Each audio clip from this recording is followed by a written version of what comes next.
Fantastic, fantastic. আমাকে বলতেই হবে মিস্টার হফস্টাড, ডক্টরের এই লেখা এক একটি যেন হাতুড়ির ঘা। এইরকম লেখা আমাদের আরো বিপ্লব, বিপ্লব। আস্তে আস্তে অ্যাস্ট্রাকশন ভেতরে আছে, জানতে পারবেন। ও এই অ্যাস্ট্রাকশন লোকটাকে নিয়ে আর পাওয়া যায়। শরীরে এক ঘোড়া মানুষের রক্ত নেই, কিন্তু তাও আর চিকেন হারের লেখাটা ছাপা হচ্ছে। অবশ্যই লেখাটা ছাপা হচ্ছে, অবশ্যই। Mister mayor, mister mayor, mister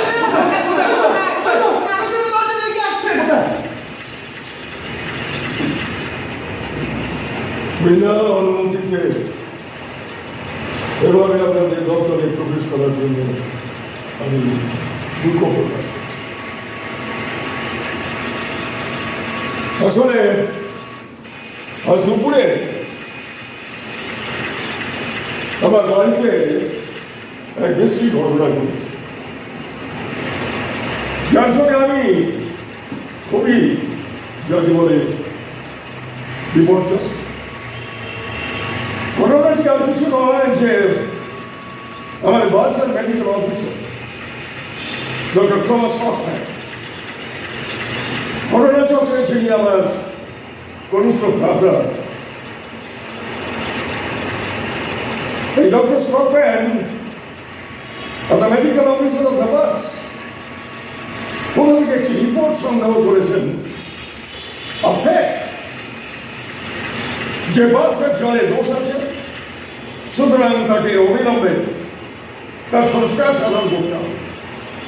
এবং এই মর্মে একটি সেই রিপোর্ট, তার fake report with proposal for reconstruction তিনি ছুটে গেছেন বাস কমিটির কাছে, এবং ওই রিপোর্ট তিনি নিয়ে এসে আপনাদের উপর জবরদস্তি করবেন ছাপবার জন্য এটা অনুমান করে আমি আপনাদের কোনো রকম খবর না দিয়ে পেছনের দরজা দিয়ে ঢুকেছে। শুধু এইটুকু আপনাদের কারো তুলে দিবি যে বিষয়টি ছাপবার আগে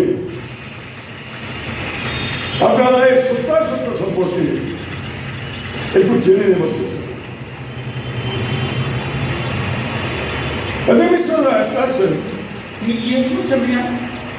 আমি যতটুকু জানি যে আমাদের এই প্রিয় শহরের আপনি একদম অতীব যাকে বলে বিচক্ষণ এবং চিন্তাশীল ব্যক্তি। আপনি যখন বলছেন স্যার, এবং এমন আমার কাছে খবর যে এই প্রিয় শহরের শহরবাসীদের আপনাদের প্রভাবের মহত্ব বেশ সমীহ করবেন। ওই ছোট ছোট ব্যবসায়ীদের মধ্যে কিছুটা বলতে পারেন স্যার। আচ্ছা ধরুন হঠাৎ যদি এমন একটা পরিস্থিতির সৃষ্টি হয় যেখানে আমাদের প্রিয় শহরের নাগরিক কেন্দ্রকে আত্মত্যাগের জন্য ঝাঁপিয়ে পড়তে পারে, আপনি তাদের অনুপ্রাণিত করতে পারবেন তো? কেন কেন স্যার, ও হঠাৎ এই কথা হচ্ছে কেন? কারণ বাচ্চের মেডিকেল অফিসার আমাদের বাচ্চের সংস্কার সে একটু আগে যে কথা বললাম, যে প্রস্তাব পেশ করেছে তাকে যদি বাস্তবায়িত করতে হয় তাহলে আমাদের এই মুহূর্তে যে বিপুল পরিমাণ অর্থের প্রয়োজন হবে বর্তমানে তো আমাদের হাতে নেই। ফলে বর্তমানে আমাকে তুলতে হবে স্থানীয় নাগরিকদের মধ্যে। কেন আমাদের মধ্যে তুলতে হবে কেন? আর কোথা থেকে আসবে? কেন যারা মালিক শেয়ার হোল্ডার, স্নানাগারগুলির শেয়ার হোল্ডার, তারা তো এর মধ্যে বিপুল অর্থ বিনিয়োগ করে বসে আছেন। তারা কি আর আসবেন? তারা কেবল লক্ষ্য, তাদের একমাত্র লক্ষ্য প্রফিট। আর যে কোনদিকে এ কথা বলছেন তারা স্পষ্ট জানিয়ে দিয়েছে। বিষয় আপনার শুনুন শুনুন, কথা হচ্ছে যে একবার যদি সংস্কার শুরু হয় এই বাসকে অনির্দিষ্টকালের জন্য বন্ধ রাখতে হবে।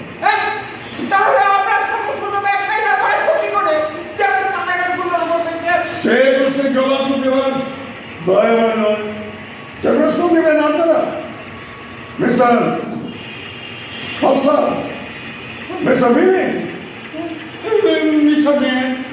আপনি দয়া করে হস্তক্ষেপ করুন, এই বিপদ থেকে আমাদের বাঁচান। সে না হয় আমি আমার ব্যক্তিগত ক্ষমতা বলে, মেয়রের বিশেষ ক্ষমতা বলে এই প্রকল্পটিকে আপাতত বন্ধ করে রাখছি, কিন্তু আপনার হাতে যে রিপোর্টটি হয়েছে, report that came from the medical officer for publication, যদি একবার এটি সংবাদপত্রে প্রকাশিত হয় ফলাফল কিছু একই নয়। বাসে জল দূষিত জানবার পর একজন পর্যটক আমাদের এই প্রিয় শহরে পা লাগবে। পর্যটক শূন্য শহরে এই বাসগুলো তিনি কি করবে না, কোথায় যাবে, কিভাবে বাঁচবে? মিস্টার অফিসার, মিস্টার বেটি, শোনো। বলো। আমি কিছু বলবার নেই, আমি জানি আমাদের এই বিপদের কথা অনুমান করি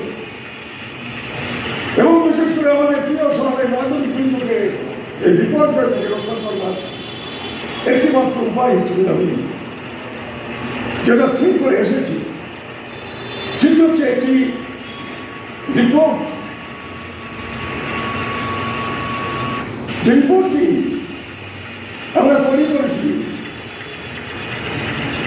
ভরা আছে বিজ্ঞাপন হিসেবে আপনাদের পত্রিকায় এটি ছাপা, যেখানে স্পষ্ট বলা আছে যে বাসের জলে কোনো দোষ নেই।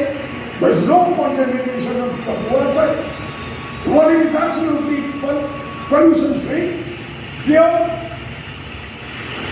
এবং এরপর যদি কখনো কোনো রকম সংস্কারের প্রয়োজন হয়, ছোটখাটো কোনো রকম মাইনার কারেকশনস, বাস কমিটি নিজের অর্থে সে সংস্কার করবে।